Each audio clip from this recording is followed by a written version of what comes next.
All right. Good morning, everyone. We're going to go ahead and get started, and I'd like to introduce our three presenters for this exciting webinar. First, we have Dr. Mark Schwartz of Harmony Place Monterey, who is Clinical Director. We have Dr. Lee Larimer, who is Chief Clinical Officer, a psychologist, also boarded in psychopharmacology. And Dr. Lee Goldman, who is boarded in addiction medicine and is also a family practice MD. Welcome, everyone. And good morning. I think I'll start us out just telling you a little bit about what we're going to do today. First, Harmony Place Monterey is a partial hospitalization program, and it's sort of the result of years and years of working in the field of finding that there's a tremendous amount of comorbidity. So we have a client who has chemical dependency, and as you get that under control, you find out that they might have bipolar. You have a client who is bipolar, and you begin to work with that, you might find they have an eating disorder. And if you have somebody who has a mental health problem, it's possible that they have a sexual addiction. So there's so much comorbidity that we decided to have different tracks. And so we have one track for mental health, we have one track for eating disorder, we have one track for chemical dependency, we have another track for sexual problems, and allows us to be able to work with four subspecialties. And under that, we have a lot of treatment of OCD and a variety of anxiety disorders. So the three of us work together as a team every day. And so this is going to be a really interesting kind of presentation in the sense that we're not going to do anything formal, read slides to you like you do in an academic setting, but we're going to just talk the way we do every day between ourselves. And we'll interrupt each other, we'll contradict each other. Lee always beats me up. And so we're going to have some fun. That's our principal goal. But most of all, we want to show you what we've been learning about the treatment of bipolar disorder. Just to say that, when we talk about bipolar disorder, I'd say that most people out there with bipolar disorder aren't in treatment. I went out to a meeting the other day, and there was some guy, and he didn't introduce himself to me. He just started talking, and he talked for almost an hour without taking a breath. And he would go on rapidly with forced speech, and without any noticing of what our reactions were and what our thoughts were. And I was all ready to start making a diagnosis. I was going to give him the MDQ and be able to see, maybe try to give him the hand. But I'm making a joke here, but it's not uncommon. And what happens is there's a sense of grandiosity, where the people feel like somehow they're above everybody else and in a different plane. There's irritability oftentimes, and really a disconnection from others in a variety of ways when they're hypomanic. And then they cycle sometimes and spend most of their time. And so we've probably seen this in our everyday life, and in our clients. What's really important is the management of it. I would say that in a partial hospitalization program like this, it's very common that our clients come in and they're not diagnosed with bipolar. And as we watch them on a weekly basis, we were able to find out that they would benefit from that diagnosis and from properly treating it. So it's not uncommon to have a misdiagnosis. They say that it takes on the average 7 years from the beginning of your symptoms to when you get diagnosed. And so maybe that's the reason why we have this workshop, because it's a real problem that if you aren't properly diagnosed and then treated, it has a very high suicide rate associated with it.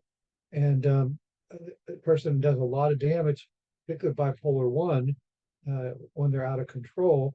But bipolar 2, you're going to spend more time in depression.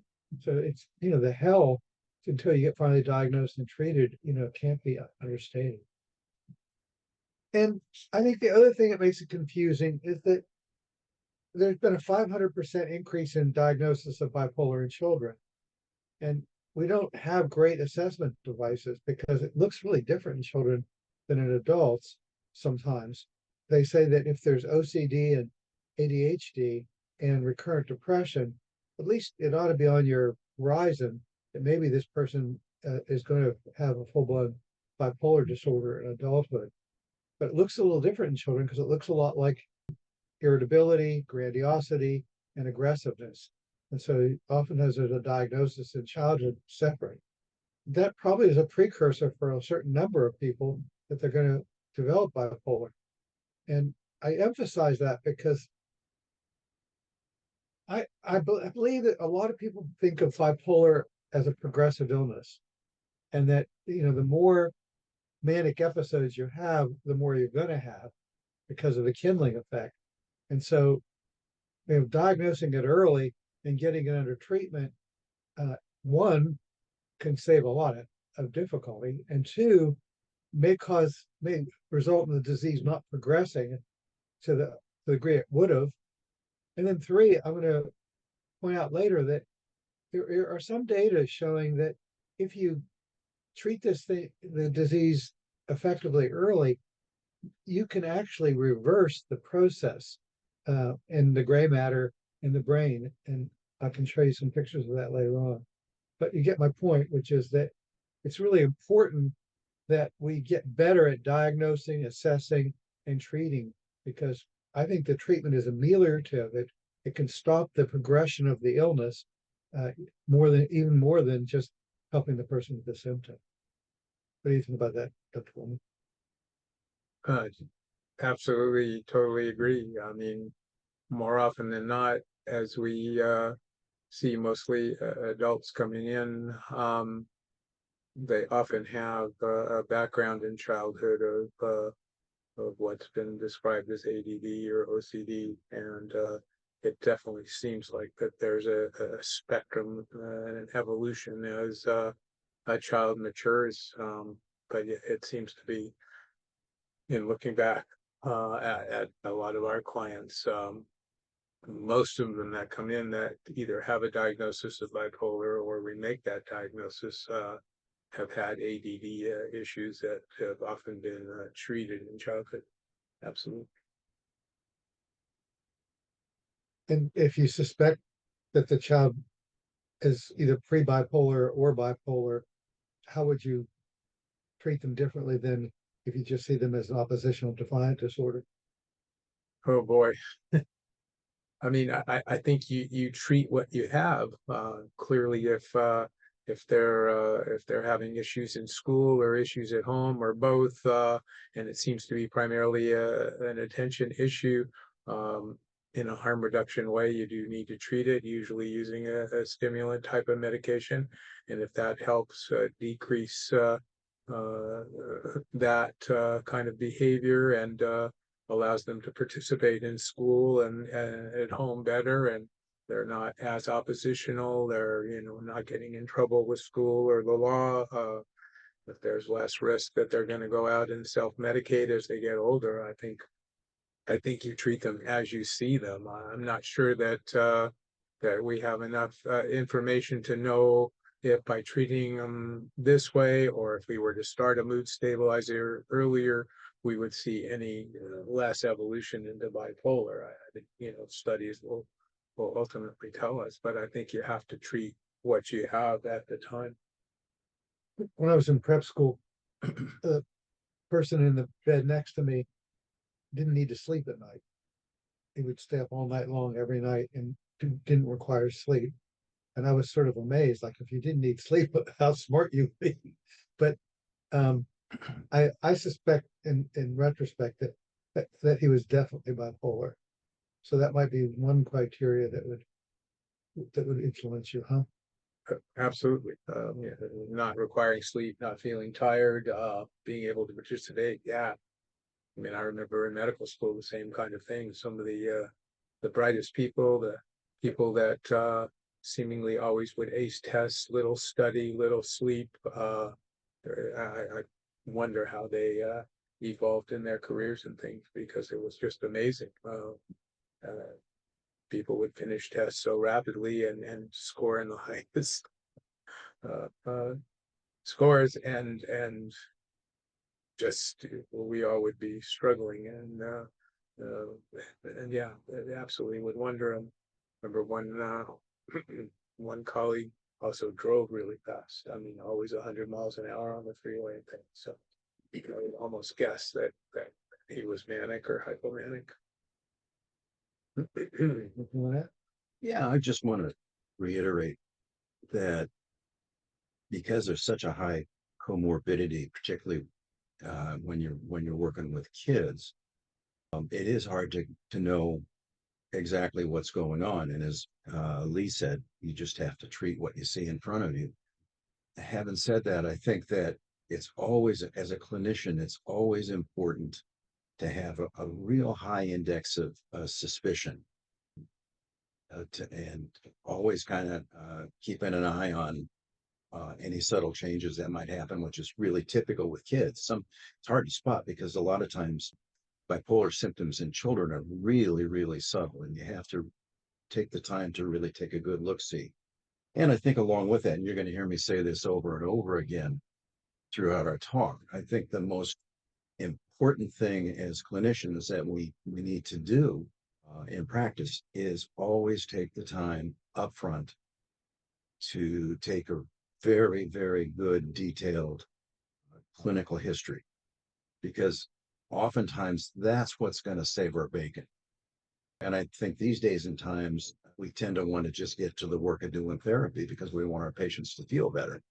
But taking that time up front to take a really good, thorough history is oftentimes the way you're going to begin to kind of see the subtleties that might be there. I think bipolar is a disorder that oftentimes is going to present during adolescence, particularly late adolescence. Kind of the base rates of bipolar disorder is generally females present sooner than males, particularly in early adolescence. One of the things that can get confusing is that the cycling that you see is non-episodic.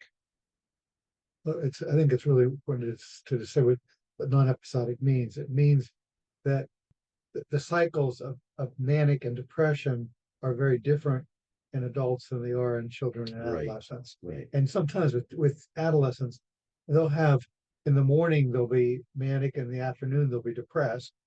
And there's a lot of mixed episodes where they're experiencing both depression and mania at the same time. Yeah, and mixed states are really common. And there's another variant, rapid cycling, which is a little different than a mixed state. Rapid cycling means they're just shifting between accelerated states and depressed states very, very rapidly. And particularly in adolescence, it's young women who tend to cycle more than young males do. What's important about that in terms of treating it clinically is rapid cycling is a little bit more challenging to stabilize. And sometimes it takes being much more aggressive. And oftentimes you have to use more than one agent to get people under adequate control. One of the things I thought was really interesting, and as I researched this a little bit, was the last thing there, Dr. Goldberg.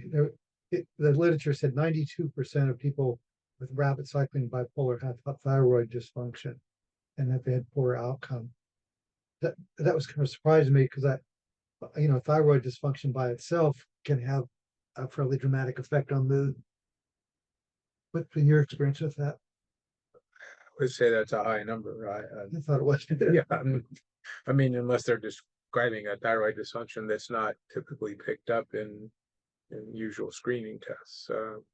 The other thing I would add with the adolescents is, of course, this is the age when experimentation and introduction to marijuana, alcohol, and other drugs occurs. So oftentimes that gets confused into the picture too. Alcohol being a depressant, but we all know it can disinhibit. It can certainly look like a hypomanic state when someone's intoxicated. Marijuana can do everything. And then, of course, the stimulants and other things that are out there often will look very manic-y and things. And then, of course, as they crash and come down, they appear to be depressed. So, yeah, the co-occurring substance use really clouds and makes the evaluation much more difficult. And sometimes you really can't make a diagnosis until you have a person who's clean for a period of time, so you can really observe what's going on there without the extraneous use of substances. Well, there was a person who wrote in earlier and saying, why is it that it's so hard to diagnose bipolar and treat it? And why do so many doctors do it differently? And we were chatting earlier about this, and I think what you said is really the key, is that with an adolescent that presents, you might find that there's alcohol or straight drugs. You might also find that they're post-traumatic stress or complex trauma. And particularly if they've had one parent who's had bipolar who has not been medicated properly, they're going to have a fairly rough childhood oftentimes, and that gets superimposed upon it. And then, so you have the bipolar, you have the PTSD. Oftentimes it's OCD is associated with it. It's comorbid quite frequently with ADHD. So here we're talking about substance abuse, PTSD, complex trauma, OCD, ADHD, and the presentation then comes in, and oftentimes there's a whole then history of self-injury in a variety of ways. And so it's not uncommon if the person gets diagnosed with borderline personality disorder and a heavy emphasis on the axis 2. It may be that they have access to, I guess most of our clients do, but they're trying to tease out how much of it is axis 1, how much of it is axis 2. Really takes watching the client. I think in a partial hospitalization like this, what I see you do is you'll give a medication, then you'll watch them for a week every day and collect clinical information, and decide the second week what you're going to do next, and watch that. And then it's kind of an act of beauty to watch how you do that, because it takes, number one, it takes the right dosage. Number two, it takes time to get to the right medication and the right dosage. Number three, it takes 2 or 3 weeks for a medication to kick in. And number four, then you probably, most clients do best with 2 meds. So how you do that, sometimes I wonder if you don't have a partial hospitalization like this, how an outpatient psychiatrist can really adequately, do that, because it can be a lot of damage until you get the person stabilized. Very true. Yeah. Yeah. You're just seeing one, person once a month or twice a month. It's really hard to know what's going on in between all that time. Very difficult. And most patients who ultimately have a cycling disorder are generally going to present for treatment when they're depressed. And so without paying attention, it's really easy to mistake that for major depression and miss an underlying cycling disorder. Most patients are not going to come in when they're hypomanic or manic, because frankly, they like feeling that way. Yeah. Typically want their depression to go away, but they don't want to give up the accelerated part of it. And that makes it challenging as well, because as I said, they're not going to come in when they're hypomanic. It's going to be when they're down in the basement. And again, it takes some time to tease this out. And I do want to go back to something that Mark said a little bit ago that I think is really important in terms of treatment. And he mentioned the notion of kindling, which is notion taken from seizure disorders. And what that means is simply, as is the case with seizure disorders, the more seizures you have, the more seizures you're going to have, and the more severe those seizures are going to be if they're not treated. Well, the same thing with bipolar disorder. The more times you cycle, the more times you're going to cycle, and the more severe those cycles are going to become. So the really important trick is to dampen this process down very early. The sooner you dampen it down, the less cortical damage is going to occur. And as Mark said, if you can catch it early on, sometimes you can even interdict the whole process. So just a basic thing we're forgetting to say is that there's bipolar 1, bipolar 2, and sometimes bipolar 3. Bipolar 1 would be where there is a full-blown manic episode, and oftentimes associated with psychotic. and sometimes the presentation needs to be in a hospital. Bipolar 2 is less than, meaning that you're not actively psychotic. It can look a lot like bipolar 1, but they always emphasize that bipolar 2 isn't less, because people with bipolar 2 end up spending a lot of time in the depressive end of the cycle, more so than bipolar 1, at least in the clinical settings. Bipolar 3 might be what we call the spectrum. And the spectrum is, well, we get some wide variations clinically. There are some people who are spending most of their time high and in a manic phase, and some people who spend most of their time in a depressive phase. And then we have people who are much less severe and just have these slights, because the diagnosis is in DSM is you have one manic episode in a year or one depressive episode in a major depressive episode in a year, which is some pretty robust criteria, for describing bipolar. I think that's an important point. When I started out, bipolar disorder, well, two things. Bipolar disorder was considered a relatively rare disorder, which is pretty striking. And secondly, it was kind of seen as a discrete disorder. It's people who have really clear cycles. And one of the, I think, important changes that's happened, that's got a tremendous amount of clinical utility, is the notion that these are really spectrum disorders. So people can present in a variety of ways, and you just have to, again, be vigilant. And over time, you begin to see what their kind of unique course is going to look like. And when you're on the right end of the spectrum, a lot of the cycling that goes on is extremely subtle. It's what we sometimes call subsyndromal cycling. It's really, really easy to miss unless you pay attention. I was going to comment about the MDQ that you presented as that first slide. That's been shown statistically to pick up hypomania or mania, regardless of where the patient may be, whether they're depressed, hypomanic, or even manic. In various studies, it seems to be a very good screening, no matter how or where they are in that spectrum. So, it's a very, very valid questionnaire. And very clinically useful. Mm-hmm. Now, I tend to be old school, so I still like Yeah. the Goldberg, which is a mania scale. That's really, really easy to complete. It takes about 3 minutes for a patient to complete it. I still like to use that as well, and combining that with a Beck oftentimes can give you both sides of the problem. Okay, we're going to now just bullshit a little bit and just kind of talk about the syndrome that we see. And so the three of us are going to just go through some of these just things that, it's like, what do we want every clinician to know about bipolar disorder? So I always like to just start with a summary and then go into details. So the first one just says, what is a mixed state? And Dr. Bowman, you want to describe a mixed state?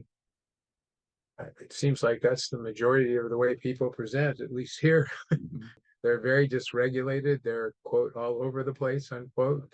One staff member will say they're hypomanic and pressured, and they'll come in to see me with that knowledge, and they appear to be depressed and crying and emotional, and literally just a multitude of different symptoms.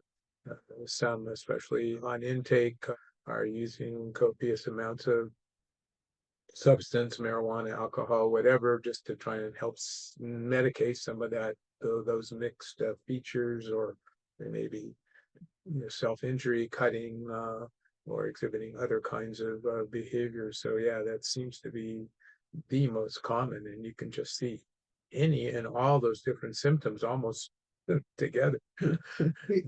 Something interesting is that my previous incarnation, we ran an eating disorder clinic, and we treated bulimia. And I swear, in retrospect, maybe 40% of the clients had bipolar disorder, but we never diagnosed it. What we did is we treated the binge eating, Right, and the bulimia.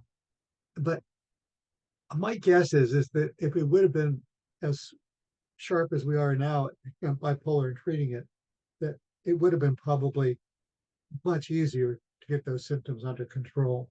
Because it's like, if you have binge eating, what you're doing is you're medicating your hypomania by numbing yourself out with a variety of addictive substances. And so, that you're fighting against the current there whenever you come there and try to use behavioral techniques to get under control. Yeah, Dr. Larimer and I are old enough to remember what outdoor plumbing and no electricity and first treatment. And no cars. No cars, yeah, horses. But in those days, early 80s, most of what we were seeing, certainly in our area, was alcohol use disorder. And we had the luxury of admitting people multiple times because there was no managed care and people were coming in. And I remember as we matured ourselves and began to recognize more of the co-occurring things, that we used to ask ourselves, is everybody bipolar? I mean, it's just, and I still don't know if it's because we got better as clinicians in recognizing these things, or if there was more bipolar out there and there was something in the water. I remember we would laugh about it a lot, but it was really true. And of course, back then we didn't have some of the screening tools and some of the medications that we have. But I just remember that evolution as we too, started looking back and recognizing that there was probably a lot more bipolar. Yeah. Another walk away is when it comes to addiction, probably, I think the base rate is about 50 to 60% of patients that have addiction disorders also have a co-occurring bipolar disorder. Covariance is really, really high. It took us a long time to kind of really see that. Yeah. Number two, there's talk about the genetic piece of it. Everyone's always curious about this, but truth be told, if you have a bipolar parent, the chance of having bipolar in your child is actually quite low. 9% is what is estimated. It gets confusing because the heritability of bipolar disorder is actually fairly large, maybe 40% monozygote twins, meaning that that's a high heritability. Not necessarily just with the parent, but obviously having a distant relative that has bipolar is quite common. And also, a lot of people have been diagnosed as having schizophrenia or schizotypical kind of symptoms when they might have had bipolar in a different assessment time. But anyway you put it, there's probably a high heritability of the illness. And so if you're trying to make the diagnosis, one of the most important things to ask in the history is, a little bit about relatives and looking at the genetic piece of it. I guess three would be that,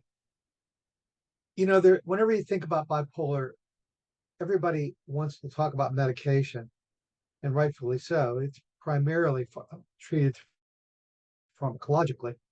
But I think that there's now sufficient data to suggest that there is a psychotherapy component to this. And the psychotherapy piece of it be very, very important in decreasing the number of episodes and the intensity of those episodes. But it's a fairly targeted kind of psychotherapy. So in the second half of this talk, we're going to emphasize what the clinician who's a non-psychiatrist, non-physician can do that makes a huge difference. And I run a group every week with maybe 25 clients who have bipolar, and we do a ton of work in there that's really useful. And I'm going to try to share some of that with you.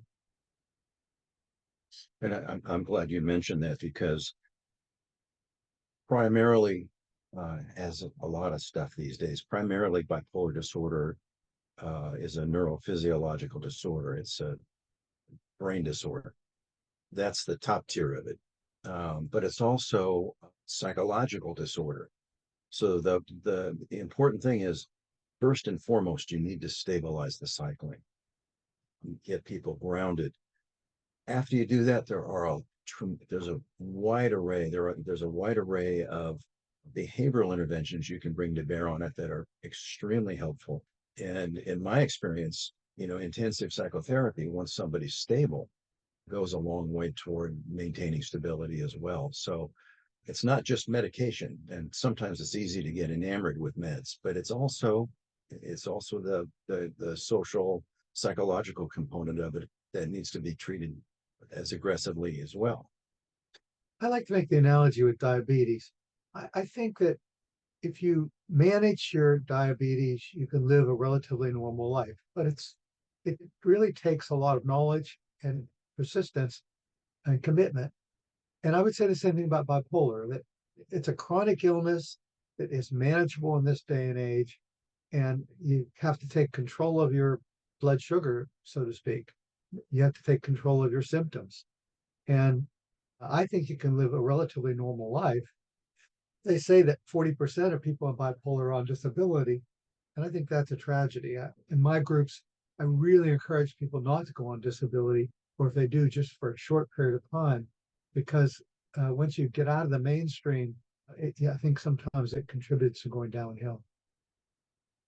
But I think that's an important walkaway. This is a very, very, very treatable disorder. Treated correctly, you can interdict a lot of negative fallout from it. People can go and have totally normal, productive lives as long as they're managing their illness And relationships. and relationships. They need a little extra counseling. Yeah. All right, let's talk a little bit about the medicine. I know there's a bunch of questions, and we're going to, after we go through the medicine, we're going to stop and take some of the questions that are coming in. I just thought I'd show you the brain. Go back to that brain there. It's a bad looking brain. Yeah. When you see brains, you always think, hey, these people really know what they're talking about. So I stole this picture out of an article I was reading. In the gray matter, what you see is that the gray matter in the frontal brain regions really identify the presence of bipolar.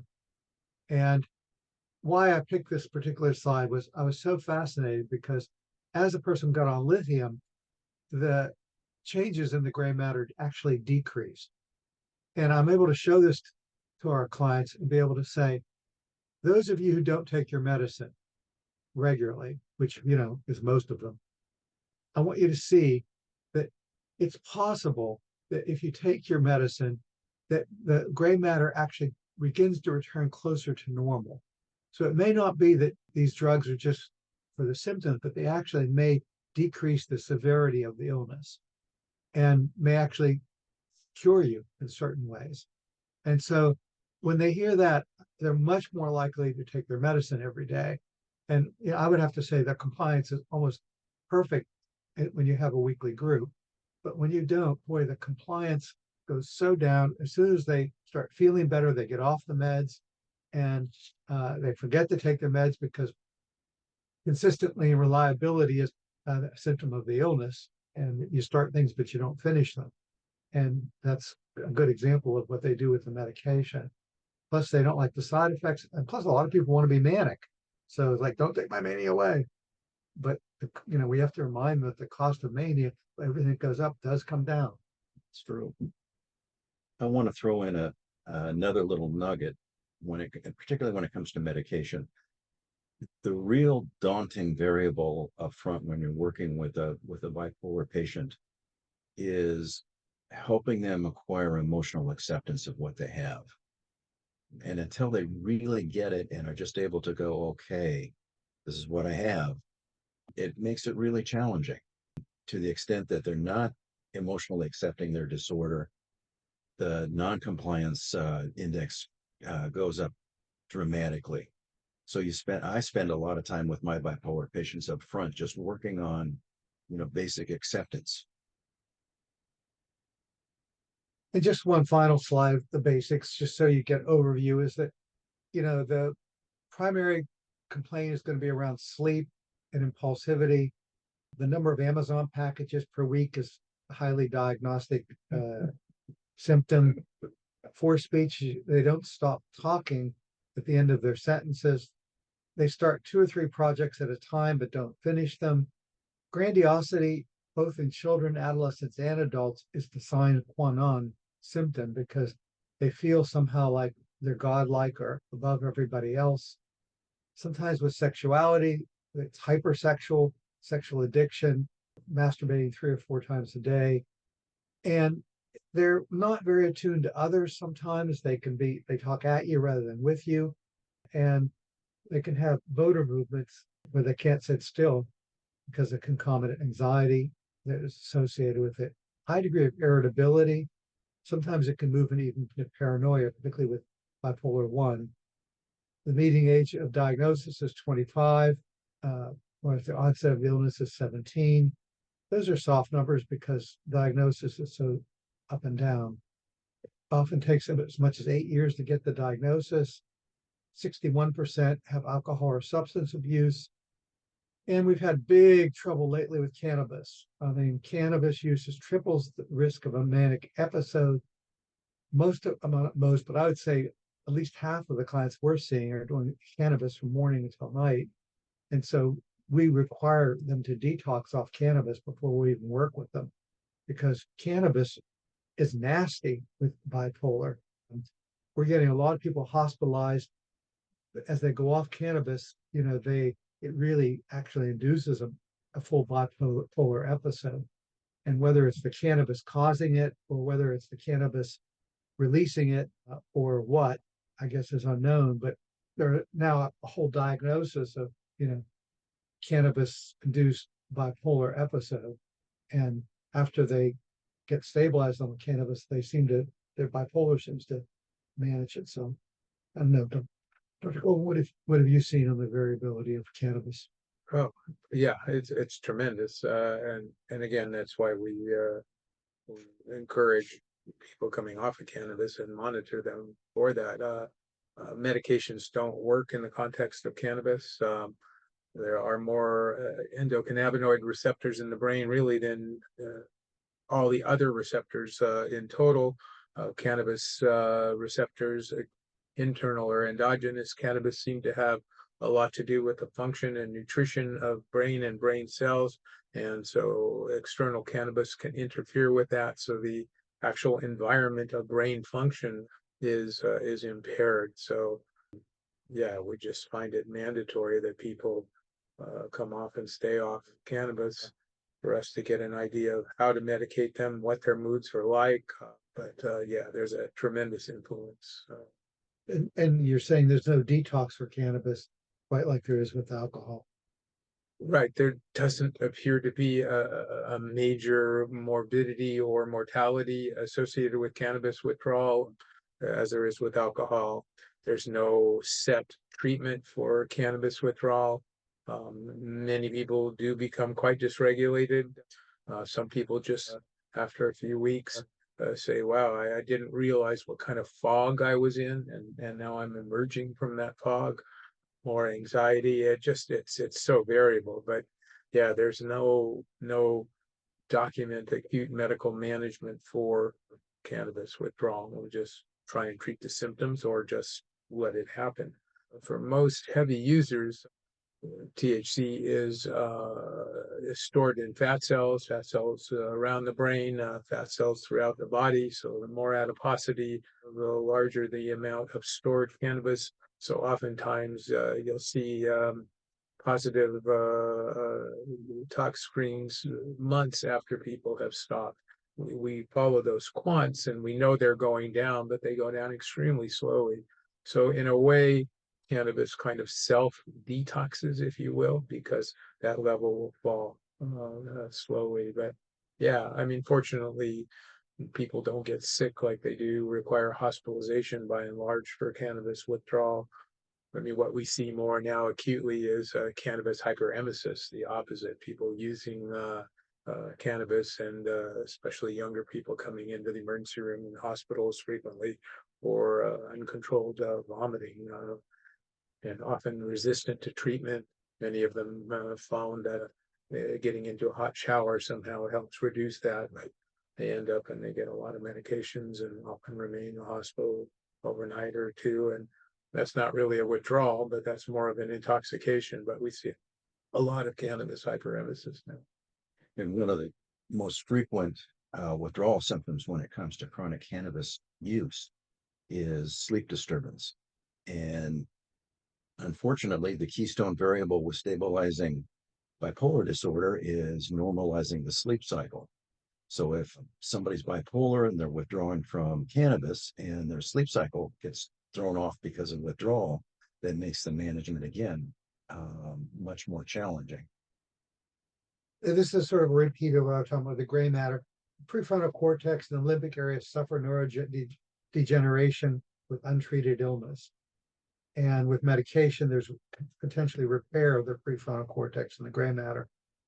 And this may seem trivial, but to me, I use this very much with the clients to show them the importance of getting on the right medication, staying on the right medication, because we're used to thinking of medication as optional, or when you feel better, you get off it in some ways.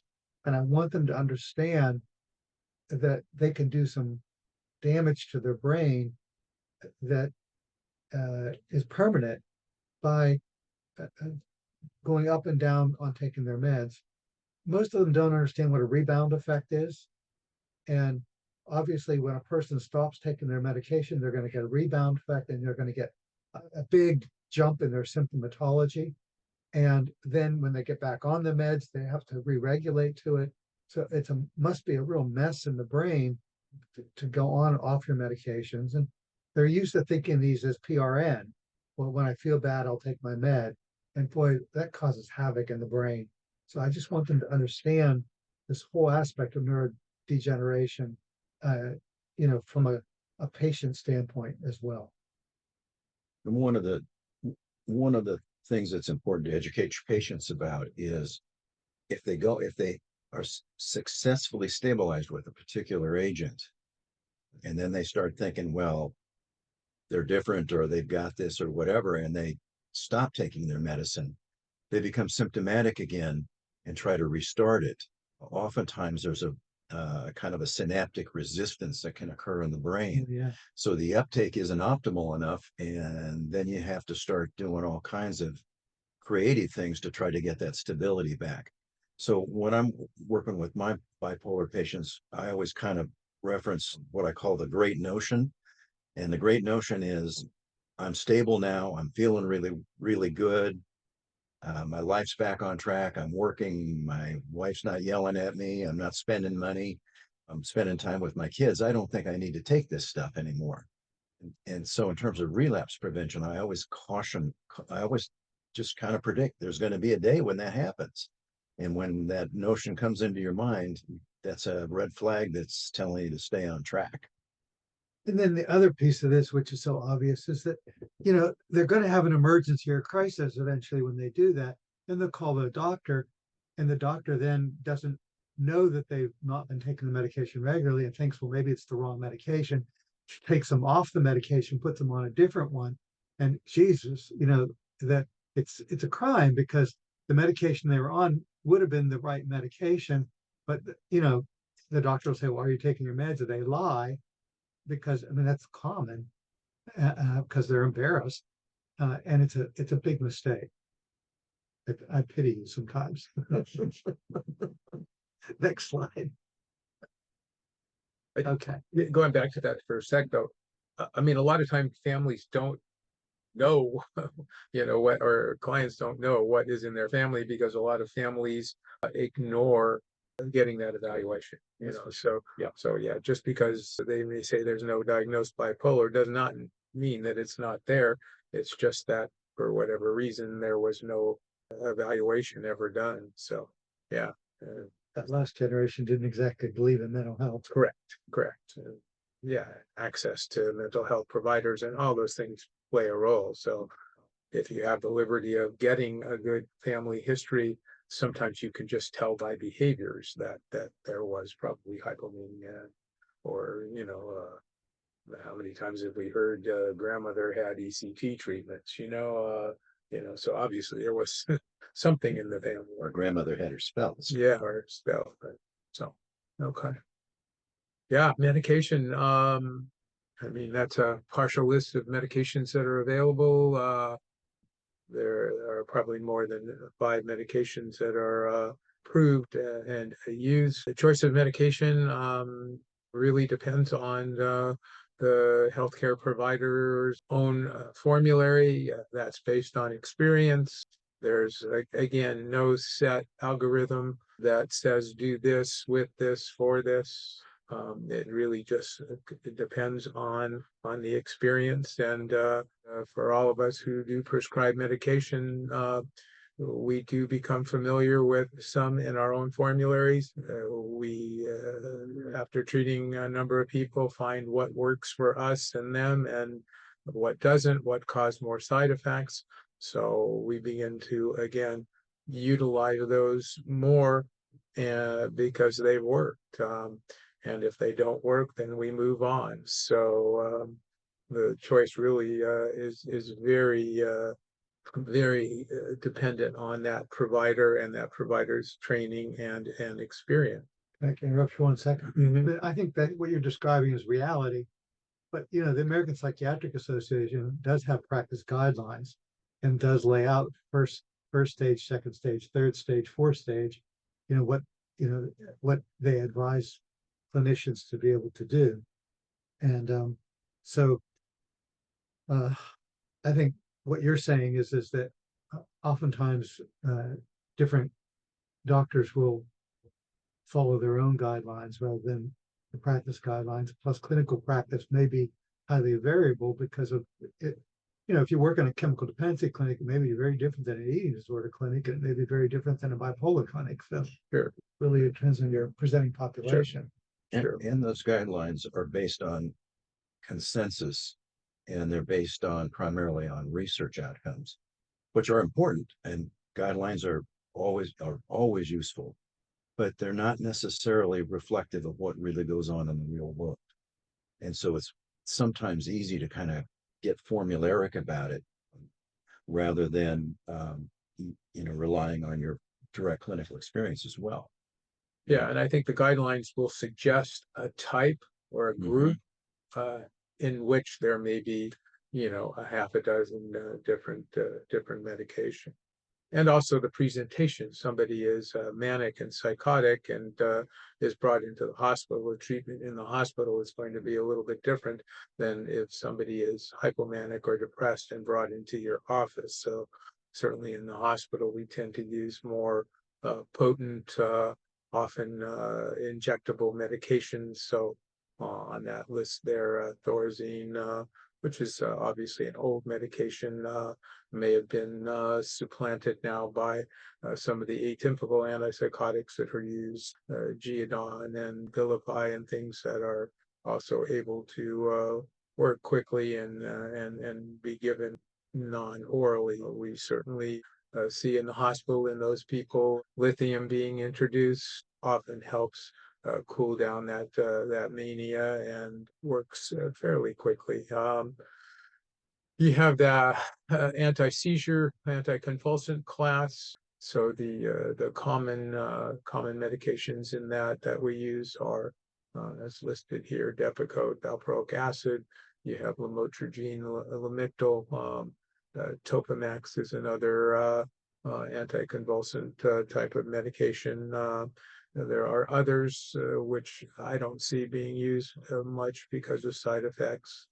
Carbamazine, Tegretol, and those. But I think most commonly in that group, Lamictal and Depakote are chosen. Lamictal may have a little bit more of an antidepressant effect. Oftentimes, if a client's presenting more depressed, like Lamictal, there are downsides, obviously side effects from all of these things. Lamictal, you have to titrate slowly, looking for clinical response. We worry about severe rash with lamotrigine, which fortunately we don't see commonly. It's listed as perhaps 1 in 2,500, and I'm not sure if that's realistic. Knock on wood. I've only seen the Stephen Johnson once, and that was in a non-Lamictal patient. And I worked not only in primary care, but I worked in the emergency department for a long time. So I saw a lot of people coming in with various things, but fortunately, the Stephen Johnson's that I saw was not lamictal related, because there are other things that can cause it. But it is a black box warning, and it is something you have to discuss with each client that you start. And some people are afraid of it. They've heard of it and they don't want lamictal. Depakote is another good choice. Depakote does take some titration and needs to be monitored, but it seems to be a good medication for calming that hypomania down. Clients' comments are, when it starts to work after a week or two, is that they really do feel that the pressure is off the accelerator. They feel that they're coming down. With lamictal, it seems to be a little bit more subtle, at least until you get up into the higher doses. Again, side effects have to be discussed with all those things. I usually will start discussing medication with lithium or one of the anticonvulsants. And again, you just have to be upfront and transparent about what you know about the medication, the side effects. Sometimes with lithium, because it's a salt, there's some urinary frequency and thirst. There can be a mild tremor. It can aggravate certain skin conditions like psoriasis and things. And so there are some issues. Weight gain. I don't know that it's a particularly weight gaining medication, but you certainly see it. Got less weight gain issues and metabolic issues than some of the atypical antipsychotics, but it certainly is there. It's there with Depakote as well. So again, in an eating disorder kind of a situation, that might not be the best, but again, it's just really dependent on your discussion with the client. The atypical antipsychotic, and there's a host of those, older, if you will, the first generation, such as Risperdal, Zyprexa, Seroquel, they seem to be much more sedating. So again, if somebody is very hypomanic or even manic, small amount of those at night, for sleep can really be helpful. There are some significant side effects besides sedation of restlessness, restless legs, call that akathisia, and that tends to be a common symptom, unfortunately, of some of the older first generation atypicals. Some of the newer ones, such as Vraylar and another new one, Caplyta, have less of the akathisia associated with it, but they may not be as sedating, so they may not control that hypomania as much. So it just, again, a lot of it is trial and error. A lot of it is experience from the provider, and then making sure your patient is compliant and you're seeing them frequently so you can help monitor. Certainly with lithium, there's blood tests that need to be done. There is a therapeutic range. I use the therapeutic range not so much for clinical effect, but just to make sure that I'm not getting toxic. I certainly see people seemingly responding to low dose and not, in a therapeutic range. So they may be below that. But if I want to increase it because I'm still seeing mood cycling or hypomania and things, then I want to make sure that I'm not getting up into that higher toxic level. Depakote also is monitored with blood tests, checking levels and periodic liver functions and things like that.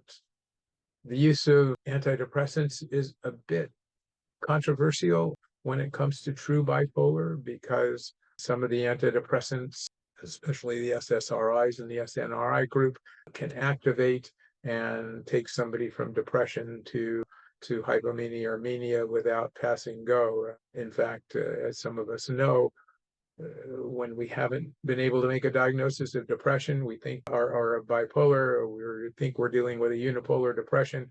We start a person on Prozac and they end up in the hospital manic. That's almost diagnostic for us of a bipolar process. Again, oftentimes these people are presenting depressed. I like to start them on a mood stabilizer, thinking that I have some sort of a block so that when I do start an antidepressant, hopefully that will keep them from becoming hypomanic. But that's always a risk. And again, it's just, it leads to that need to see and hear from clients often enough initially as you're trying to titrate these medications and make them feel better. Obviously, in a program like this, we have that opportunity, seeing them at least weekly, if not more often, and then also getting input from the staff who may call and say, so and so is getting really hypomanic. You need to, deal with it. So, but that's kind of an overview of the medications. That's wonderful, but there was, I think initially we had a lot of enthusiasm for Vraylar, which was approved for bipolar depression, and seemed many of the clients would say, I feel like myself for the first time. But as time has worn on, it feels like it's been more variable among clients. What I've seen with Vraylar, as we've discussed, is that it is excellent in low dose, and it does seem to unstick people who are stuck in depression. And whether they were bipolar or not, in fact, long before it was approved for just major depression, I started using it just for depression because I would push my antidepressant. People weren't getting better. I'd start them on a small amount of Vraylar, and they would come back very quickly and say, wow, that I really feel much better. And the literature suggests that the higher doses of Vraylar, generally most people respond in that antidepressant way to 1.5 milligrams. The higher doses, 3, 4, 6, may have more of a mood stabilizing effect, but I'm honestly not seeing it. I just don't see, if you're looking at those mixed or rapid cycles or that hypomania, I don't see the higher doses of Vraylar helping. So I would, again, I think it's a wonderful medication as an adjunct for the depressed person, whether it's bipolar or otherwise. But I'm going to use a lithium, an anticonvulsant, for that hypomania. One thing that I think drives you crazy is that we're having to deal with a lot of OCD. Let's say OCD and bipolar go together in a high percentage of cases, and it's a very debilitating. So we're always begging you to do something with OCD. And what you say back to us is that there are not a lot of good medications for OCD. That's very true. I mean, so very true. I mean, the medications that we've chosen for OCD tend to be the SSRIs. They need to be given in higher doses than for depression. A lot of people can't tolerate those. They get anxious. They can't. A lot of sexual dysfunction. But those are the medications. A couple of approved medications for OCD, fluvoxamine, which is Luvox. Older one, anafranil. Again, old antidepressant that has some anti-OCD effect, but it tends to be in very high doses, which take a long time to get there, usually starting with 25 milligrams, often looking to get to 300 or 400. And the problem is it's very sedating. There's a lot of dried mouth, blurred vision. It causes a lot of blood pressure changes. So people stand up, get dizzy, faint. Again, as you know, there are a lot of off-label uses of various things. Someone brought me an article about off-label use of Namenda for OCD. You put pramipexole, which is a Parkinson's medication. I don't have much experience with those, but OCD is very, very difficult to treat pharmacologically, very difficult, and also cognitively too. So You hear a lot about that stuff about 20, 30 years ago. yeah, And there was a kind of a trend for a while. right. And I don't think it came to fruition clinically the way that they had hoped. Right. No, obviously, if it did, we would know about it. You'd be using it now. Right. Yeah. So, yeah, it's unfortunate. Very unfortunate. One of the, and I want to touch on something that I think is very special about our program. And one of the reasons I dearly love working with Lee, and he and I've worked together going on 40 years now. The way he approaches prescribing for bipolar disorder in particular is he's very methodical, and he doesn't get in a hurry. He does a little bit and then watchfully waits. And I think taking that approach really mitigates against a lot of otherwise troublesome side effects. Where a lot of prescribers get into difficulty is they get in a hurry and then they start over prescribing. And then what you're dealing with are a lot of side effects, and then you start chasing those and it becomes a real muddle. So that's one of the really wonderful things about working with Lee as a prescriber.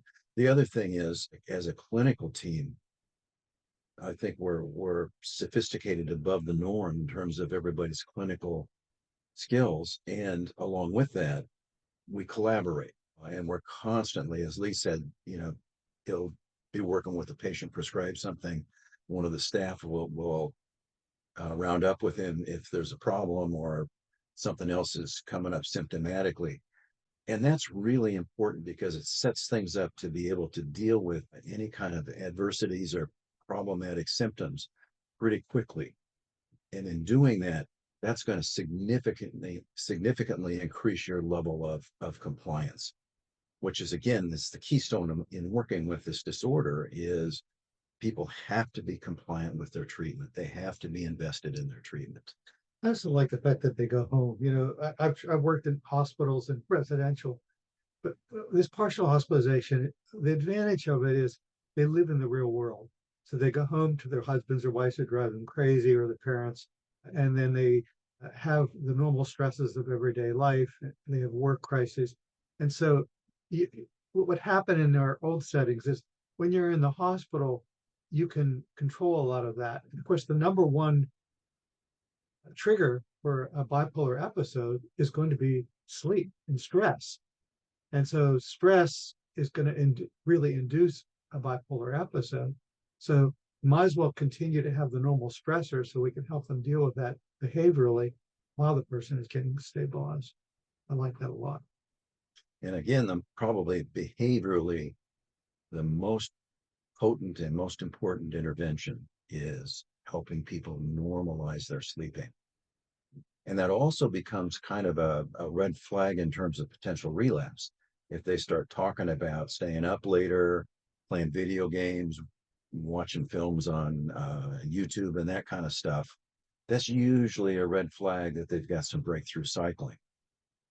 But again, it's needing to stabilize that sleep cycle that is so important, because then they get the restorative sleep, and that begins to facilitate changes in the brain and positive changes in the brain.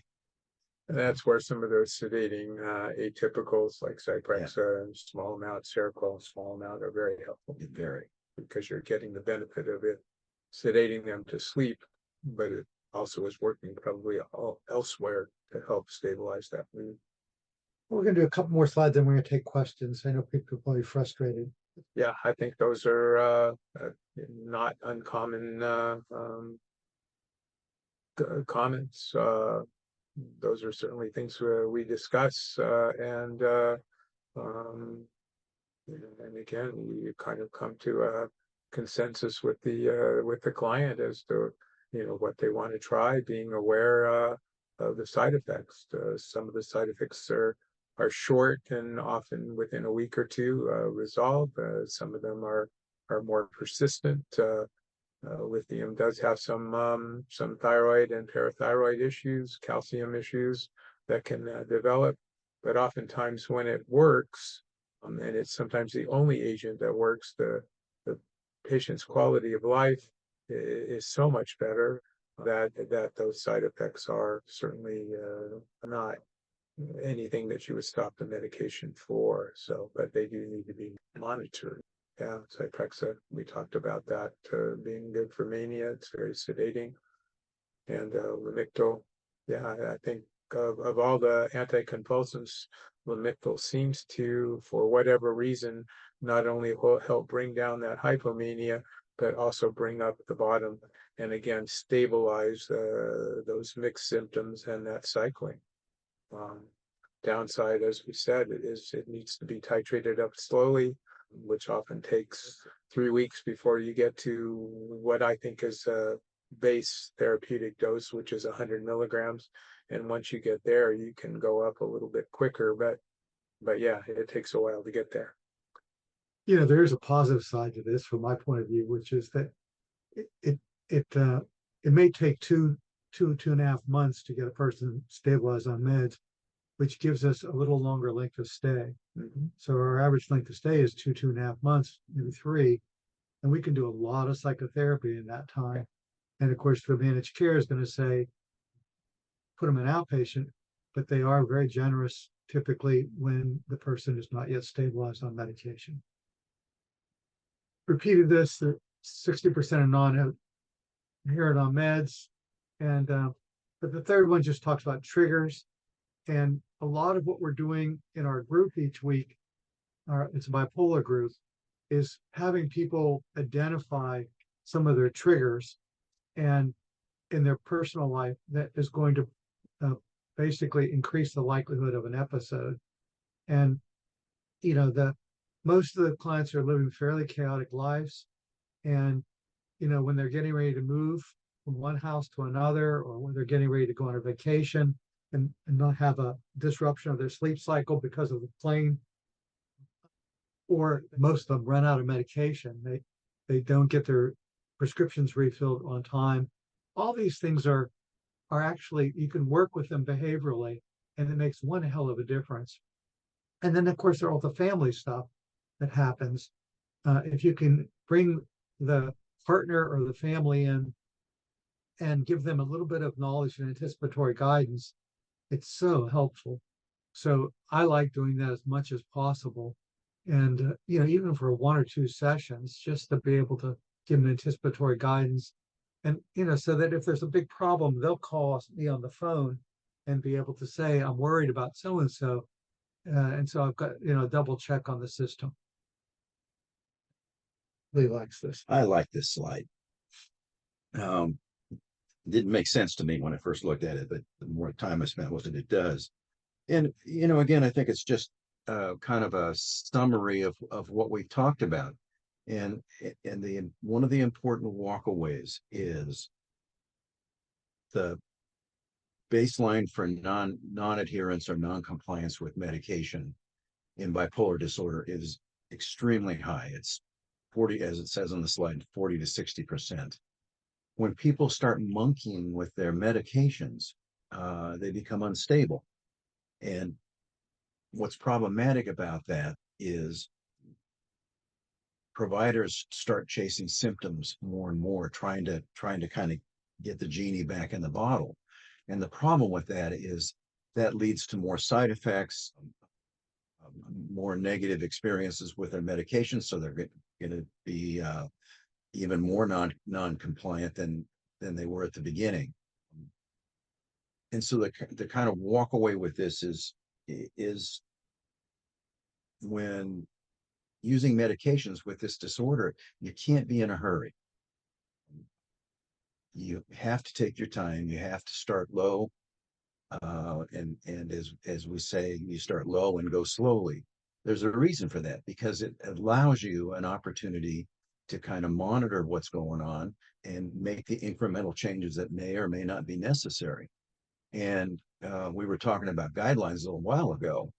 The guidelines are very, very useful, and they're particularly useful for all the folks that are in the middle part of the bell-shaped curve.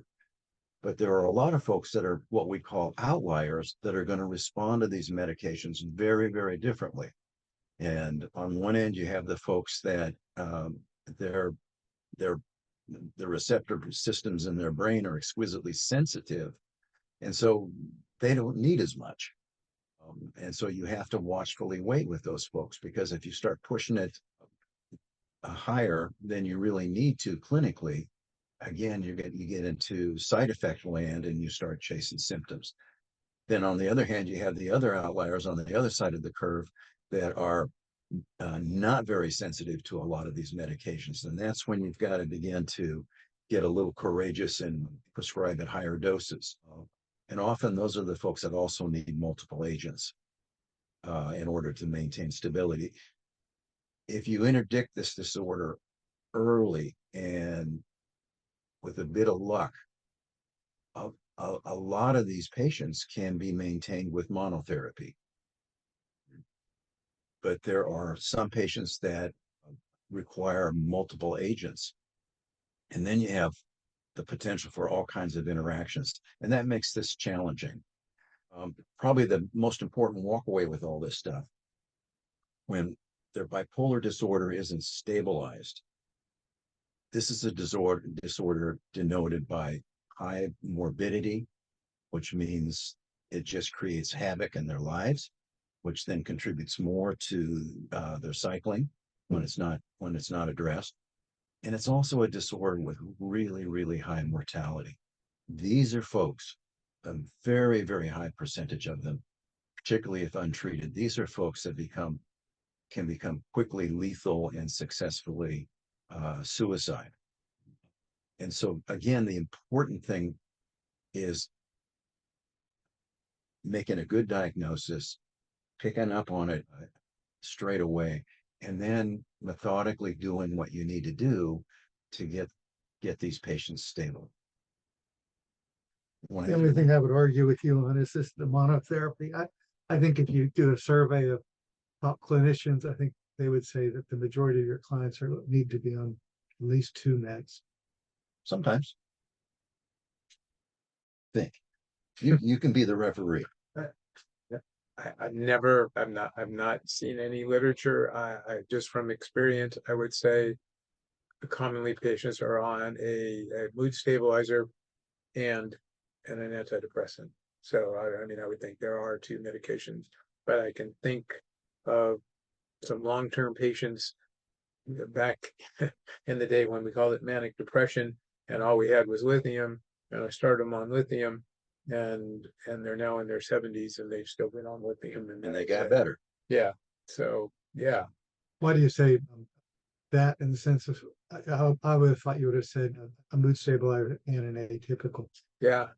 Just again, these 2 people that come off the top of my head because they're now, it's been following them for 40 years. Started lithium. That's what we had. And again, they have been stayed through their whole lives without really anything else. I think the idea is So- if you can give lithium works, great. It Yeah, just only sure. happens in 30-40% of the cases. No, there's another variable here too, I think. There's the pharmacological intervention, then there's the psychotherapeutic intervention. And those two interventions don't operate independently. There are very, very powerful synergistic interactions between psychotropics and psychotherapy that you don't get using one or the other independently. So again, I think it's also needing to provide enough lead time to bring that psychotherapeutic part of it in to the mix as well. Again, going back to what I said earlier, don't be in a hurry. You can take some time with this. When you say psychotherapy, I always think of the psychotherapy pieces having 3 components. One is to work on their past, oftentimes the complex trauma, the PTSD. 2, to work on the bipolar and family acceptance of the bipolar and what they need to know in order to manage the bipolar. And then 3 is life coaching and beginning to get a career and get a relationship and have friends and create a life worth living, which sometimes takes DBT and some of the newer therapies. But there's 3 separate subtypes of psychotherapy that are required. And if you do 2 at the expense of the 3rd, sometimes you can get in trouble. So over time, I think we've evolved, and our where our trauma therapy has always been good, our bipolar therapy is really good now, and the life coaching piece we're just beginning to really get better at, because all 3 of them are essential in functional hospitalization. Suzanne, you want to give us some questions? Yeah, you've got a lot of them coming in. I'll just start at the very beginning. Please explain atypical. What class of drugs, what chemical action, side effects, interaction with other recommended drugs? Atypical antipsychotics are a class of medications. Again, I think we had partial list up on one of the previous slides. Some of the older ones: Zyprexa, Seroquel, Risperdal, Invega, and then some of the newer ones, Vraylar, Rexulti, Caplyta, yeah, and there'll be others. I don't know why they were called atypical antipsychotics. They all started out being used in psychotic disorders, specifically schizophrenia, and then they were found to have mood stabilizing and other effects compared to the more traditional psychotic medications in the past. So the phenothiazines like thorazine and haloperidol and trying to Mellaril. Mellaril, yeah, going back, so those were the, I suppose, typical antipsychotics, and these were, atypical. Why, I don't know. I mean, each of them has their own kind of side effect profile as the science gets better and there are more generations. Again, the newer ones like Vraylar and Caplyta are less sedating. They're less metabolically active. So Zyprexa and Seroquel, for example, have a lot of metabolic component, a lot of weight gain, a lot of high triglycerides, glucose. I mean, so as they've gotten better, there's less of that metabolic effect. The most common side effect of the older ones, again, sedation and the weight gain. They all have had this akathisia, this movement kind of disorder. And again, you see more in the older ones, less in the newer ones, but it's still there. That pretty much describes the atypical antipsychotics. How a provider decides to choose is so individual. And just because one may not work or one may cause a side effect doesn't mean another one will do the same thing and it may work. So again, the pharmacology behind these things, for most psychotropic medications, we have ideas on how they work. We don't know specifically how they work on what different receptors and neurotransmitters. The atypicals are supposed to work more on the dopamine system, either antagonizing certain dopamine receptors or agonizing certain dopamine receptors. But again, it's just we just don't know. So we really, are looking for how they work clinically for us for the particular problem. Hope that answers the question. How have injectables changed some of this abilifying? Well, I mean, obviously for the non-compliant person, especially the schizophrenic or the schizoaffective person who, won't take medicine or, their social support is such that they're homeless and things, and it becomes difficult. The injectables are extremely important. Any disadvantage for the bipolar? Well, the disadvantage is that you're giving a long-acting medication, and if you have a side effect, you're stuck with it. So if you give a long-acting Abilify for 3 months and you've got akathisia, it's miserable. Or if you're sedated. So I mean, unfortunately, Start with that.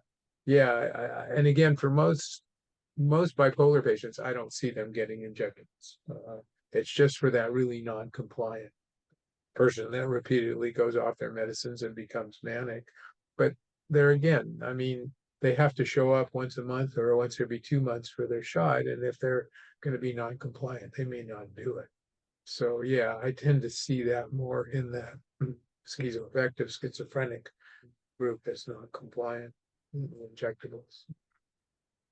Okay, I've got, what is the cause of bipolar? What role does trauma play, perhaps? That's a good question. Well, again, it's variable. I mean, there is some evidence that, early trauma might be causative. I suspect that where we are in our knowledge base is that there can be genetics that load the gun and environment that pulls the trigger. And that what's probably most likely is that a person could have a recessive kind of bipolar sitting in the background, and then beginning to smoke marijuana every day could trigger that, and you begin to see it phenotypically begin to appear. In the same way, PTSD, if you have a genetic predisposition and then you have, sexual abuse, for example, it's possible that could then cause the phenotype to appear, or it could worsen it in some ways. There's a fair amount of data now on the PTSD side showing changes in the brain, particularly with child sexual abuse, at an early age. So whether it's causative or ameliorative, yeah, is probably unknown. But also, because of the spectrum nature of bipolar, a lot of the symptoms that come from PTSD and complex trauma oftentimes resemble bipolar. And sometimes I wonder if, just giving a mood stabilizer or an atypical might be the treatment of choice for PTSD, and maybe being sure whether it's bipolar or PTSD is less important, because what you really want is a medication that effectively treats the symptom. Agree? I got one more question for you here. It seems like a stimulant for ADHD in a person with bipolar would make the mood disorder worse. Does a stimulant really have no impact on a mood disorder? It's variable. Yeah. So in theory, a stimulant could send somebody from hypomania to mania, especially if they don't have attention issues or true ADD. So much of the symptoms of attention issues overlap with depression and bipolar, because inattentiveness when someone is hypomanic is so common. It's, again, one of those kind of clinical calls.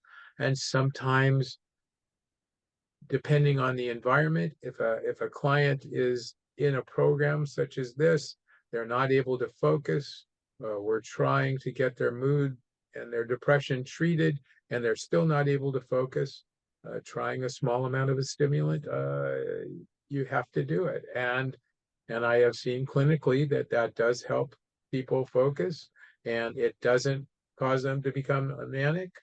But when you always give it with a mood stabilizer? I usually do want that mood stabilizer in there to see if I can help, prevent them from becoming too activated. Sometimes in a program, people are getting better, they're focusing, they still feel they have attention issues, but they're not at work, and they don't need to go on a stimulant until they need to focus back in school or work. So, but you have to do it with caution. Yeah. One of the complications is that a lot of the clients really want to be manic. So they're going to be seeking a stimulant to try to stay at the upper end of their mood cycle, and and be able to hold on to their mania. And so you have to separate the drug seeking ones from the ones who really need it. If they're in college and they can't pay attention, it's really worth trying a stimulant with a mood stabilizer and seeing if it could be effective. But a lot of doctors are very reluctant, particularly in this day and age with all the pressure. Yeah, it's and people monitoring. Difficult decision, very sure. Yeah. Very, very much so. But again, in a true ADD person on a stimulant, they do focus, they don't get hyper, they don't get manic. It's kind of, like, my goodness. They used to give Ritalin to children who were hyperactive. It seemed to be a similar kind of phenomena. Is there Right. any relationship to that? How do you mean? Well, it seemed giving a stimulant to somebody who is hyperactive seemed contradictory, but Right. it seemed to settle them down. Right. It was paradoxical. Yeah. Is there any similarity what you're talking about? Somehow, and again, we don't know, how the brain functions, but if you think the inhibitory system of the brain, those neurotransmitters and receptors and things, if the inhibitory system is not working, okay, and so the brakes are off, then what you're seeing phenotypically is hyperactivity. If you stimulate the brain, including that inhibitory part, you're like stimulating the brakes. You're putting the brakes on, so it calms down. So that's sometimes how I describe it. Now, whether or not that's going to be neurophysiologically proven in things, and someday when Dr. Larimer gets my Star Trek tricorder repaired so that I can scan people's brains and see what's going on, we may know. But that's kind of how I look at it, is that these stimulants may actually be stimulating that inhibitory neurotransmitter side. And again, that slows down that activity and helps people focus. Whereas if they don't have the deficit in inhibition, that may be the people who get stimulated or overstimulated. All right, one more, Suzanne. Yeah, we got one more good one here. How is it that some side effects are temporary with some meds? What makes the side effect go away? What makes the side effect stay for the duration of their using that med? The body is very resilient, and oftentimes we become tolerant to some of those side effects. I can't specifically answer why, but I know, from clinical practice, that's the case. So oftentimes you start a new medicine, regardless of what it is, an antibiotic, an antihypertensive, or they're getting used to it, period. There could be some nausea, dizziness, you just don't feel the same, but then you stay with it, and a week or two later, those things are gone. I can't exactly tell you why, but that's just the way we work. On the other hand, especially when you're using psychotropic medications and causing different changes in the brain, sometimes those effects, can linger, and oftentimes they're deal breakers. SSRIs, SNRIs, sexual dysfunction is probably one of the biggest reasons for non-compliance and stopping the medication. And then unfortunately, sometimes that improves over time, but then if there's a dose increase, it comes back. So yeah, it really just depends on that kind of side effect and the body's ability to come back to some sort of homeostasis and not bother us. You guys, what happens when a client wants to stay hypomanic? So, I mean, yeah, they tend to not be in our program. And there are a host of people that live in that hypomania or hypomanic state, and they are very productive, very smart. There's some world-renowned, very rich people who not only are hypomanic, but they are manic, and you can see the level of irrationality, in their tweets. I mean, you can read books about, some of these people, but I mean, I know a lot of physicians that are hypomanic. They don't require much sleep. They're brilliant. They live in that. They exercise a lot, and yet they're very functional, and they don't seem to cycle, clinically cycle to where it affects them. So I think there are a host of people that live like that. Now, on the other hand, if they are cycling, if they're self-medicating with a substance, alcohol, cannabis, if they're doing extreme activities like jumping out of airplanes and with parachutes and things, I mean, there may be a consequence. But It is a progressive illness, so yeah, at some point it catches up with you. yeah, but yeah, I mean, again, And the reality is that there's a window when it comes to being hypomanic where your brain is more efficient and you are more creative and you are more clever and the world looks much different. And if you could stay there, I suppose that would be probably a good thing, and we'd probably develop medications to help people be there. But the problem is, this is, as Mark just said, this is a progressive disorder. And the more this goes on, the more neural pathways are laid down that become super sensitive. And instead of it being kind of fun, it starts getting more and more disruptive and scary and debilitating. So again, what we want to do is interdict this early, bring some stability to the situation, and work on that. And the most common presentation we see here anyway is you start 2 or 3 things, but you don't finish them. And it eventually catches up with you because you may get in a high-powered job, but you'll get fired over and over and over again. And it becomes really frustrating to other people. Oftentimes you'll get into management or you'll get to the top of the hierarchy, but eventually, people just get really angry at you because you have all these ideas, but you can't make them happen. I just brought this in because people always say, oh, we dump these drugs in, but we don't know how they work. And as I started reading the literature, there's a lot of new data coming out on the brain. I mean, it's just astronomical what's coming out. And as I began to read about lithium, it's a salt and all that jazz, but we're beginning to see exactly how the brain it works, where it works in the brain, and very systematic effects. And so as we do that, we're going to understand the pathways to depression. And that of all the things that interest me at this point in my career, I'd love to understand the multiple pathways to depression and how a ketamine or a Vraylar or SNRI or a lithium, they're all antidepressants, but they all work in probably different ways. And as we can begin to map out those different ways, we'll probably begin to have a much more structural way of thinking about depression. Maybe not because the brain's so complicated, but it does fascinate me. And we have some, I think, really fascinating theories about how these things work. And they mainly address kind of upstream synaptic functioning. What happens downstream? In reality, I think we don't know. And I think that's the domain where we're going to really begin to understand how these different medications work and how these different disorders really work. So I'm really excited about that. It makes it really interesting. I also wanted to alert people that because of these changes in the prefrontal cortex, you're going to get some executive function deficits. And again, there's wide variability, so it's hard to overgeneralize because it's a spectrum disorder. But because there's a 40% people who are on disability, there's probably some deficits in thinking, planning, memory, and problem solving.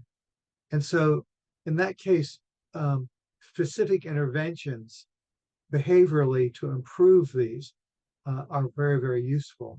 And so I always, as we're thinking about a program and how to formulate an optimal partial hospitalization program, there's a certain subset of clients who, in order to really rehabilitate them and get them back into optimal function, they need to compensate and work in areas that they're best at and stay away from areas that they're not best at. 65% have comorbid diagnosis, 43% or more have ADHD, OCD. And as we talked about earlier, the real bear is separating borderline personality disorder from a bipolar disorder. And Lee likes to say you can have fleas and ticks too. And so it's not uncommon for us to see both. But And they co-vary together significantly. the question is, what would be the distinguishing characteristic for someone who has a borderline feature primarily versus a bipolar feature? We had this discussion yesterday. What are your thoughts on that? I think the difference is if it's a bipolar illness, the symptoms that you're seeing are ongoing and they're progressive and they tend to become worse. So do a history. So you do a history with, and bipolar patients can present symptomatically with really, really similar symptoms. They can get dysregulated, they can get labile, they can get impulsive, they can get acutely delusional, all this stuff. And sometimes that makes it hard to tease it out. But I think when probably the simple way of discriminating between the two is if it's a personality disorder, a lot of these symptoms are going to be limited and they're going to be kind of short term. And then something else is going to come up. They also, with if it's a personality disorder, a lot of the symptomatology gets triggered interpersonally. That's the key feature. And that's the real key feature, the real walk away. And obviously that's all with personality disorders, particularly borderline disorders. We're talking about a disorder of self versus in the pure sense, more of a neurophysiological disorder. So maybe that I would just say one thing about that, which is that borderline personality disorder is a highly variable diagnosis anyway. In the Gunderson measure of borderline personality, it was a disorder of self, disorder of affect, and disorder of relationship. And if I asked about bipolar, I'd have to say the same thing. Yeah. But vast majority of our clients have a disorder of self, have affect regulation problems, and have great difficulties with the relationship. So in terms of the essential features of each of them, they actually overlap fairly dramatically. Significantly. And when we're treating borderline symptoms like emotional dysregulation or impulsive, we use a lot of the same medicines that we use with bipolar disorder. Exactly. We just use them on a limited basis, and it's more symptom oriented than it is with bipolar disorder. Because again, if it's a personality disorder, those symptoms are probably going to be short-lived. So you manage them kind of clinically until it's not a problem anymore, and then you pull the meds. Right? Yeah, exactly. It's the same meds. I mean, if a borderline personality is presenting depressed, you use an antidepressant. If somebody is bipolar depressed, you use an antidepressant. So, yeah, it sort of blurs out as to what whether you can make that differentiation because there's so much overlap of the symptomatology. Yeah. The only other distinction I would say is that more and more we're identifying borderline personality disorder as a trauma-related disorder. Right. They say 97% of people with a diagnosis of borderline personality disorder have severe trauma and a very high index on the number of traumatic events that occurred in their childhood. With bipolar, not necessarily. They can come from more stable childhood backgrounds. Right. I mean, all of us have our trauma, but so some of their trauma comes from having borderline features and being treated unkindly in school by teachers and friends. Mm-hmm. And I think borderline, there is a high covariance with trauma. It's also, in my experience, one of the important things I've come to learn, it's very much an attachment disorder as well. And having learned that, it makes working with patients that before used to be really problematic and obnoxious and all the things that borderlines are characterized by, when you assume a trauma-based and an attachment-based model to interdict their problem, it's remarkable how quickly they respond to that, and you don't have all this troublesome behavior. And I think that's one of the cool things that we do here. So bipolar therapy, I mean, I've already said the one component is, I mean, there's three modes of psychotherapy. One is for bipolar, particularly, one is for the trauma background when they have it, and three is sort of the life coaching piece of it.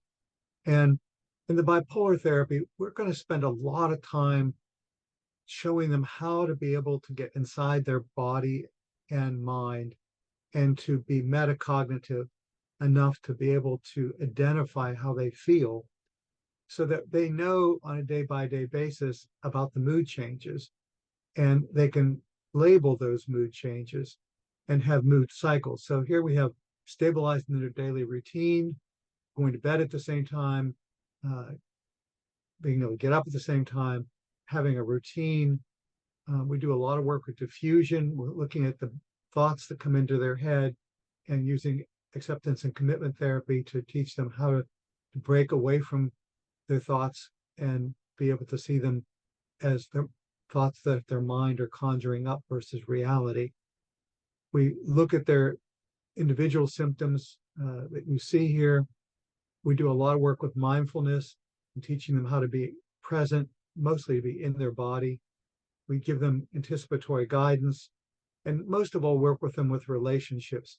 They need to have above average capacities to deal with anger, irritability. Irritability is certainly the major symptom we see with bipolar, and it can really be costly in a close relationships. So teaching them how to be able to manage their irritability is really a big deal.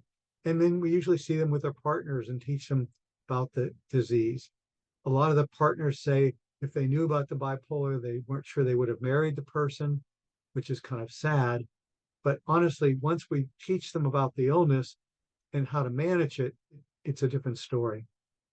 This is one of the things I use weekly is I have them look at their hypomanic symptoms, look at their depressive symptoms, look at the stress. I call it hot self-talk, meaning things that they're saying to themselves. And we do this once a week. And then we have diffusion with that. This is the second page of the mood tracker.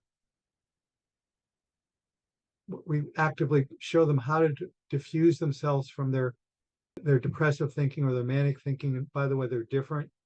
Grandiosity is quite different than self-hatred. I call it relational stuff that's coming up. Have them look at their pleasant activities. If you get them on the train of increasing the number of positive experiences in their life and approaching things from a more positive vantage point, it actually can decrease the number of depressive episodes. Weekly goals. Doing this weekly, they fill it out, and then the group really would go through it piece by piece and help them begin to, get much more metacognitive. And then we teach them what it means to work a program. So just like in AA, you have to work your program. In bipolar, we have to work your program. And what is your program you're working? Sometimes it's as simple as cleaning out one drawer a week in your home, because the more things you put in order, the less chaos there is.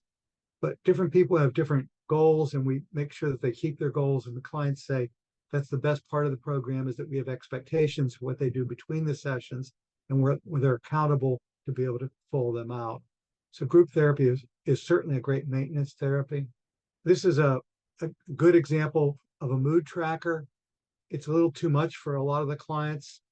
This is one client's mood tracker and how she does it in different colors and so on. And she talks each week about how dramatically this has helped her and changed her life. And it really is, inspires the others. Now there are apps for bipolar that allow mood tracking in a very similar kind of way. Some people are more electronically oriented, but anything that gets them to begin to monitor their symptoms and be aware of that and notice the triggers that send them up or low. So it's, it's an adaptive relapse prevention, but it's such a good thing to be doing maintenance. And honestly, people love this group because they say they've never been in a room with another person who's bipolar, much less 20 people who have bipolar. And, but when they talk, they can identify it and they don't feel so alone, all that jazz. So much like the 12-step kind of programs, this is great. And every city should have one of these, but we do it therapist-led rather than self-led. I learn more than they do actually each week. So, everything I know, probably has come from learning from these clients. And, part of this is this radical acceptance business, which is, they go into denial. I really don't have bipolar. And, I guess, maybe 50% of the clients who we diagnose with bipolar will not accept the diagnosis until they go in this group. And then everybody in the group sort of says, me too. What they began to do is they begin to see that they have a lot in common with other people in the room. And they're much easier to deal with for Dr. Goldman, because they come in at first and they say, I'm not taking any medications. I don't want any medication. And then after a few weeks, they come in and they say, please, I think I need something. And, they've already asked the other clients, what do you want? How's it helped you? And, if you have 20 people who tell you that, it's changed their life and that their life is manageable, that's far more useful than just about anything else. So, I'm really a big believer that radical acceptance is the key, and also is important for staying on the drugs, because almost every week somebody has gone off their med and they're in trouble, big trouble, and the others see it and say, oh my God. And, because the person starts talking, they won't stop. They'll say, you've got forced speech. Are you really taking your lithium? Because I don't think you are. And, it's really useful in that kind of a way. Thoughts? Yeah, totally I agree. think you hit the nail on the head. It's the major emotional variable is emotional acceptance. As long as they don't have that, it makes it easier for them to bamboozle themselves about what they can do and what they can't do. This is a really, really important set of interventions. We do DBT and CBT every week. We also do ACT. So all these modalities are helpful in a different way. We do life coaching in a very social skill kind of way. Each of our groups are highly oriented towards giving skills and dealing with the illness from a different vantage point. So a lot of this can be done in group. we also give people 3 individual sessions a week. And we do a lot of depth psychotherapy and really help them deal with family of origin. You know, we for Lee and I in particular, we see all this through the lens of an attachment disorder.